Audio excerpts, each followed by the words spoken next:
Welcome to GC Cars. My name is Eric. And I'm Jesse. And this is the all-new Ford Ranger.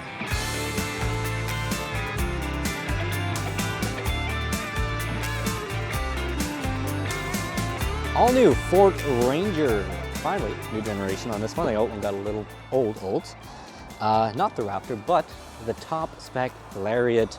And we got the all-new 2.7 liter twin turbo V6 in here, so we'll see how that compares. Well, we're gonna compare it to the GMC Canyon Denali we've just had.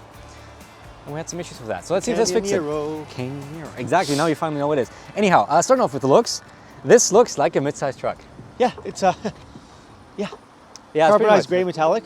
Which is a decent color. We got the chrome appearance package. I know you don't like chrome. No, but I don't like by default, it is blacked out mostly, so you can get that. You can get a black appearance package.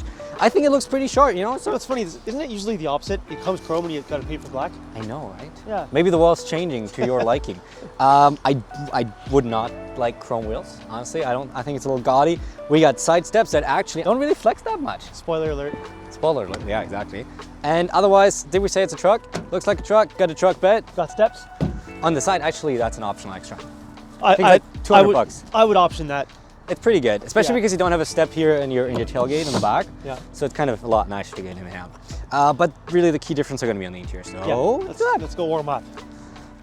Okay, before we get driving and test the all-new engine, let's take a brief look at the interior because this was a major point of contention for us with the Canyon, and that was mostly the build quality or lack thereof. Shall you demonstrate? How is it here? So the biggest issue, QB roll of the Canyon here, is the door panel. Oh god, it was really bad. Now, first of all, this thing, the one thing you're gonna touch every time you get in and out, it feels solid. It's pretty good. Yeah, the door handle's good. Now we do have some flex, of course. There's some flex and some creaking here in the door panel, but it's not nearly as bad as the Canyon was. Yeah, it's a lot better, and honestly, during usual usage, like if you just using your truck as you would do, yeah, you're just putting your arm here. And really that noticeable. What is noticeable though is that you got leather up here, down here. Unlike the Canyon, which had, despite being a Denali, just harsh plastic up here. We have some soft touch all around here. And we got the sandstone, not just the black, so we got a little bit of color. It's nice here. Yeah, unlike the Denali, it doesn't have wood trim. Okay, fair enough. Yeah, there are some plastics here that they're mid-level, but I don't mind it too much. We do, however, get one glove boxes, and we got storage here for a phone or something, which is nice. This is a little, not sure what's going on there, but a lot. But otherwise, yeah, my okay. If I have to critique something, this infotainment, it's the same one as we have in the Mach-E. And it's just not that good. It's slow, it's a little convoluted. At least we got Apple CarPlay, Android Auto wireless, which is nice. And we can sketch. This is my plan for how I pick up log, because this is a truck. I back the truck up, pick up the very accurately painted log. There's no room. Subscribe. It's supposed to say subscribe. Yeah. Subscribe right now, everyone. And yeah, the gauge class is the same as in the F-150. I don't have any complaints about that. Overall, it's a very nice and good cabin. Oh yeah, don't get me started. Why is the screen integrated? Why do we have our HVAC controls in there? They're always there. They never get taken up or anything, so there's no reason why this couldn't be physical. And this is just, first of all, you have to look off the road to do it. It's often slow, and it's completely off the road. Yeah. So I'm just trying to adjust the climate instead of not even looking, just dialing a thing. I was just gonna be like, yeah. This is stupid. This is like just a safety issue, but sure. I mean, hey, who am I to criticize the almighty car manufacturer? That's why this is here, so you can write the accident that you caused. For insurance. Dude, I never thought about that. That's so clever. I was turning left and they hit me and I wasn't watching. They're always like 2 steps ahead of me. They're always so good. Wireless charger, got a couple of cup holders. Some ports in there to USB-A, USB-C. Got a new column shifter, which looks a little more Nissan-y. I think it looks fine. And the widest turning dial I've ever seen. It is very unsatisfying to use. But this is really nitpicky though. But it works. Listen, center console for some storage, and up in the back, got good amount of space. Yeah, I mean, you're not gonna have an issue back there if you're a normal average sized adult. Maybe if you're like 6'5", maybe it's tight, but... Yeah, it's a mid-sized truck. It's comfortable for most people, and if you need some storage, you can always put up those seats, get some under seat storage. And of course, because we got a truck, you got a little window. Hey guys, you can move back for some fresh air. Oh, and we don't have a sunroof. That'd be nice. Yeah, it would, yeah. Otherwise, well, it's a truck. Let's talk about this engine, let's talk about towing, let's do all the fun stuff out on the road. All right, out on the road in the Ford Ranger. Let's see what this new V6 can do. We're in sport mode for high. Brake torque. Yeah, Okay. decent start, you know. It's got a bit of grunt. Not too bad. It ain't no Raptor, but yeah, it's moving. It's also not priced like one. That is certainly true. Okay, so The star of the show. the new 2.7 liter twin turbo V6 putting out 315 horses, 400 pound-feet of torque sent to all four wheels through a 10-speed auto. As I go back into regular driving mode and put her back into 2 high. And So this is a $2,500 option over Canadian. the 4-cylinder. Yeah, Canadian. So it's like $2,000 US or something around there. something like that. And honestly, I To like not have it. a 4-cylinder, I will take it. I like it. That's the big thing about the Canyon and the Colorado, right? The main competitors here really, is they only 4-bangers now. They don't offer a V6 at all. And Ford comes in with an optional V6. Leave it to Ford. And I quite like this. So first of all, plenty of power, 400 pound-feet of torque. That's really good. Secondly, gas mileage. I'm sitting at 14.5 right now. But that's idling. That's idling. Honestly, it's probably around the same as the inline 4 in the Canyon does. Maybe a slight bit less, but it is a very nice engine. First of all, a lot of low-end torque. Like, I don't need to rev it out to get that power. It doesn't sound like a 4-banger, which honestly by itself is worth a lot of money. And towing wise, it can tow like this with a max tow package, 7,500 pounds, which admittedly is 200 pounds short of what the Denali does.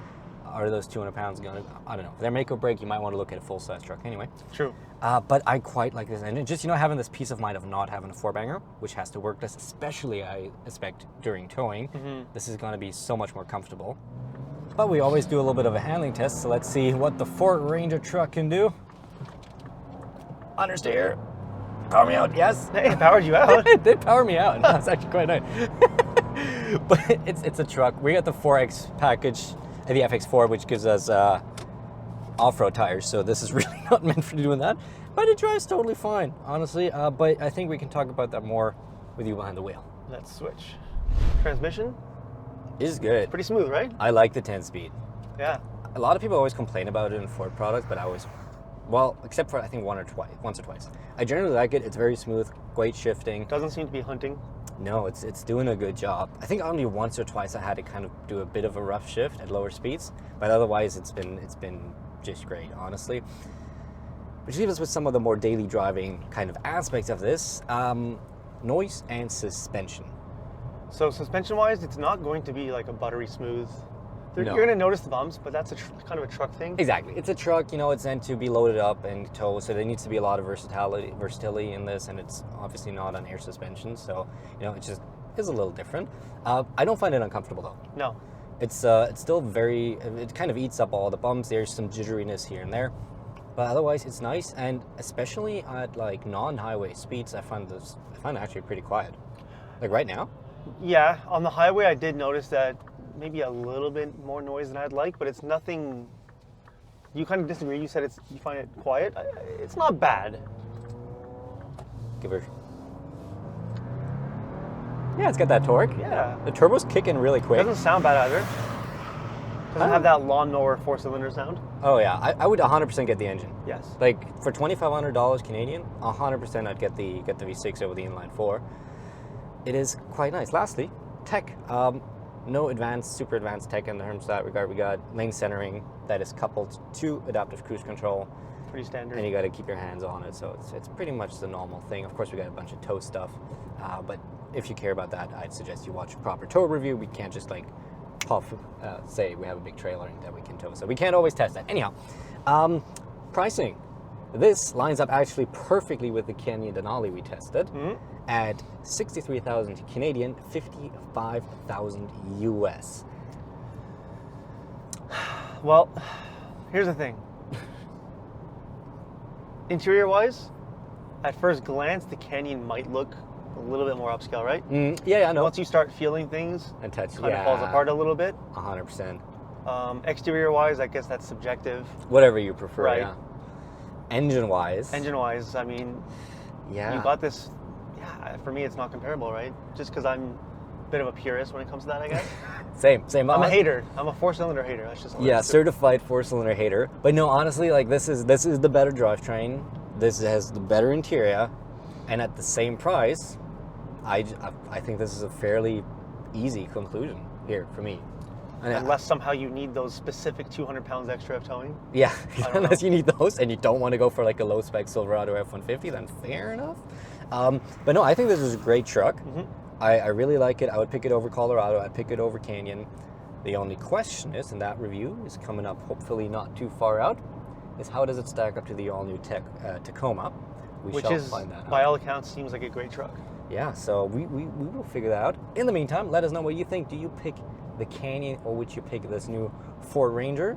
And Ford Ranger Raptor review coming pretty soon. Anyhow, that is the 2024 Ford Ranger. Thank you for watching this video on JC Cars.